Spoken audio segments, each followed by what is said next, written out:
Beneath the tranquil waters of the Aegean Sea lies the skeletal remains of a ship once hailed as unsinkable. Not Titanic, but her sister, the HMHS Britannic. Larger, stronger, and more technologically advanced than her doomed sibling, the Britannic was the pride of the White Star Line's trio of Olympic-class ocean liners. Yet, in less than an hour on a calm November morning in 1916, she too met a watery grave. Why did Britannic sink so swiftly, even faster than Titanic? Was it merely a tragic accident, or was there more beneath the surface, literally and figuratively?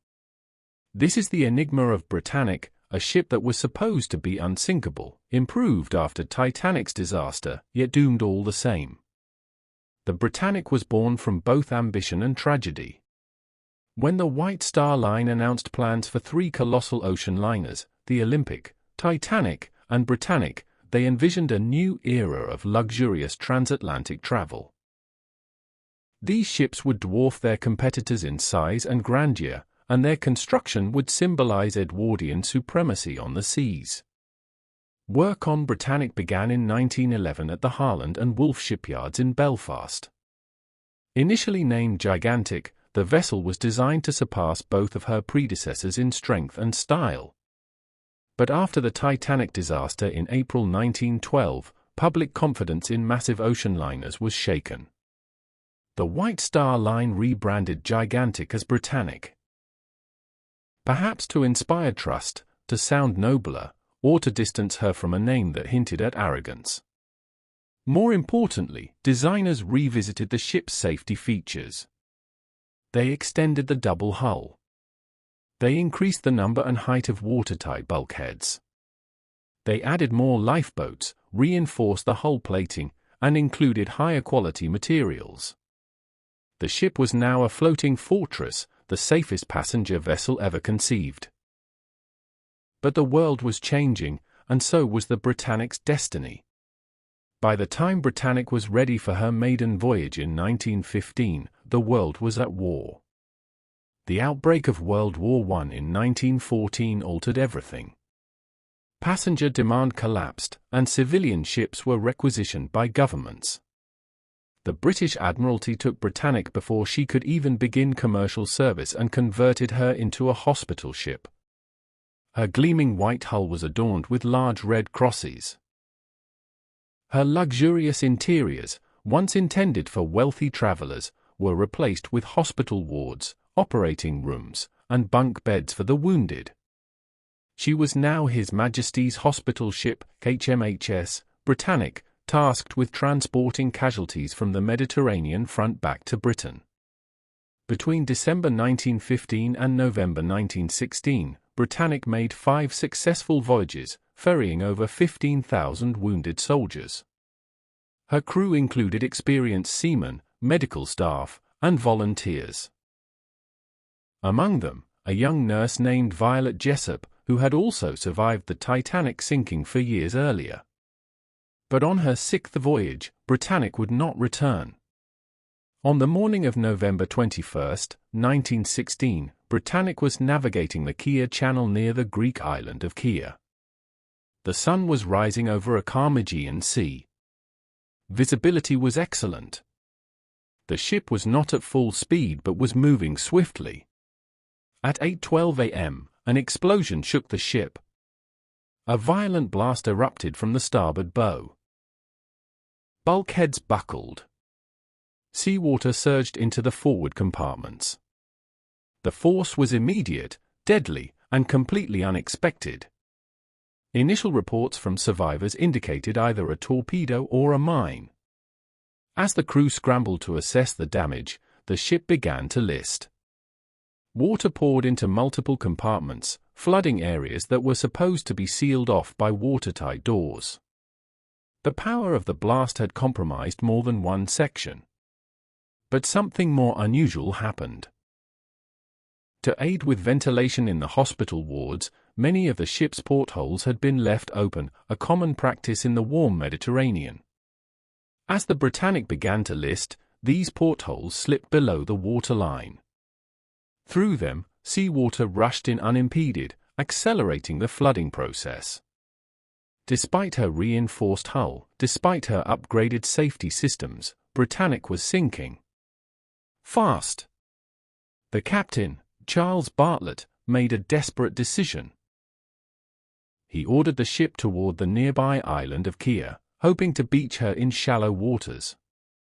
If he could get her close enough to shore, maybe she wouldn't fully submerge. But the damage was too extensive. The flooding was too fast. At 8:35 a.m., just 23 minutes after the explosion, the engine stopped. Britannic was going down. Lifeboats were lowered, many safely, but tragically, not all. 2 lifeboats were launched without knowledge that the ship's propellers were still spinning. As the boats drifted aft, they were sucked into the massive blades. Men and women were shredded in seconds. The sea turned red. Screams echoed across the Aegean. Yet even amidst the horror, there were moments of heroism. Medical staff returned to help injured crewmates.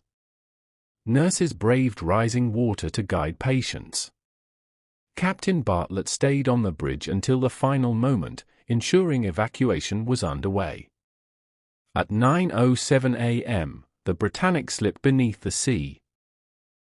From the moment of the explosion to the final plunge, only 55 minutes had passed. 30 people lost their lives. The rest, over 1,000, were rescued. The official explanation? A German mine. Laid by the submarine UE-73, the minefield had been placed in the Kea Channel just days before. Maritime records and wartime logs confirm this detail. But many questions linger. How did a mine cause such rapid devastation, even to a ship designed to survive worse? Could it have been a torpedo, deliberately fired at a hospital ship, a violation of the rules of war? No warning was given. No submarine was seen. No German vessel claimed the sinking. Years later, German naval archives verified that UE-73 had laid mines in the area. But conspiracy theorists suggest that the British government may have obscured the full truth to avoid public outrage.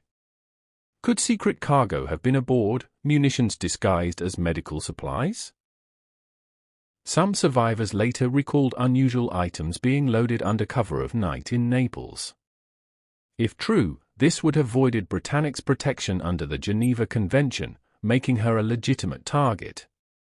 Yet, no definitive proof of hidden weapons has ever surfaced. For decades, the Britannic remained untouched, hidden beneath 400 feet of seawater. In 1975, legendary oceanographer Jacques Cousteau led the first dive to her wreck. What he found was haunting. A vast, pristine hull resting on its side. Her bow was torn open, the impact of the mine, but much of her structure remained intact.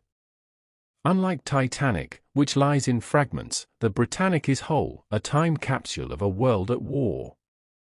Subsequent dives revealed eerie details. China still stacked in the galley. Beds still bolted in hospital wards. The massive propeller stilled forever.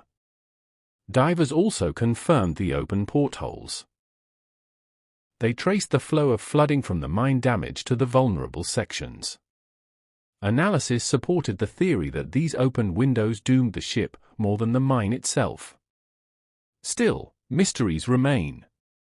Why did the watertight bulkheads fail so quickly? Were they ever fully operational? Were corners cut even after Titanic? Or did the ship simply encounter a perfect storm of engineering limits and wartime risk?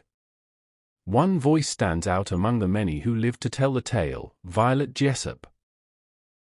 A nurse aboard Britannic, Jessop had also survived the Titanic sinking in 1912 and the collision of Olympic with the HMS Hawke in 1911.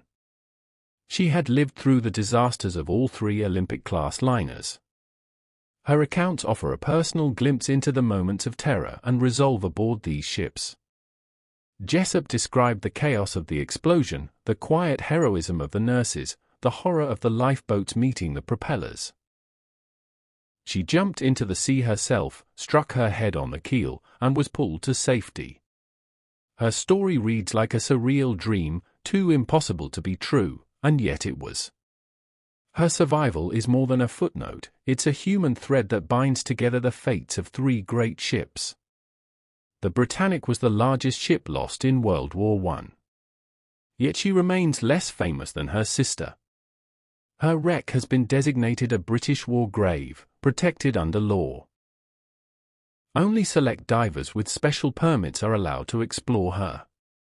And what they find continues to deepen the mystery.